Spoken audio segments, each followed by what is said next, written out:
ভিডিওটি ছিল কিছুদিন আগে, এডিট করা হয়ে গেলেও ভয়েস না দেওয়ার কারণে আপলোড করতে পারিনি। তো সেদিন ছিল ওই ভাইটার বার্থডে, তাই আমি রেডি হয়ে বেরিয়ে পড়েছি সেখানে যাব বলে। সেখানে যাওয়ার আগে আমি চলে এসেছি একটি কেকের দোকানে।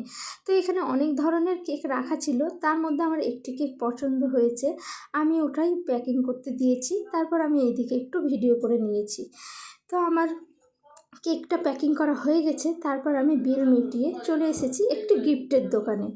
তো আমি একটি গিফট নিয়ে সেটা প্যাকিং করতে দিয়ে দিয়েছি, আর প্যাকিং করা হয়ে গেলে কেক আর গিফট নিয়ে চলে এসেছি সেই ভাইটির বাড়িতে।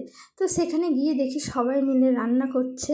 তো আমি সেখানে আর কি করব বুঝতে না পেরে আমি চলে গিয়েছিলাম পাশে একটি চায়ের দোকানে। তো সেখানে আমি একা যাইনি, আমার সাথে আরও দুজন গিয়েছিল। তো আমরা সবাই মিলে চা খেয়ে নিলাম। তারপর চা খাওয়া হয়ে গেলে আমি চলে গেছিলাম সেই ভাইটির বাড়িতে। তো সেখানে গিয়ে দেখি সকলে খেতে বসে পড়েছে, তাই আমি দাঁড়িয়ে না থেকে আমিও একটু পরিবেশন করে নিলাম। তো আমার পরিবেশন করা হয়ে গেলে আমিও খেতে বসে পড়েছিলাম, আর আমার খাওয়া দাওয়া হয়ে গেলে আমি একটু রিল করে নিয়েছিলাম। তো খাওয়ার ভিডিও আর দেখানো হয়নি। তারপর আমি বাড়ির দিকে বেরিয়ে পড়েছিলাম। তো আমার আজকের ভিডিওটা এই পর্যন্তই। ভিডিওটি ভালো লাগলে অবশ্যই লাইক, কমেন্ট, শেয়ার করে দিও।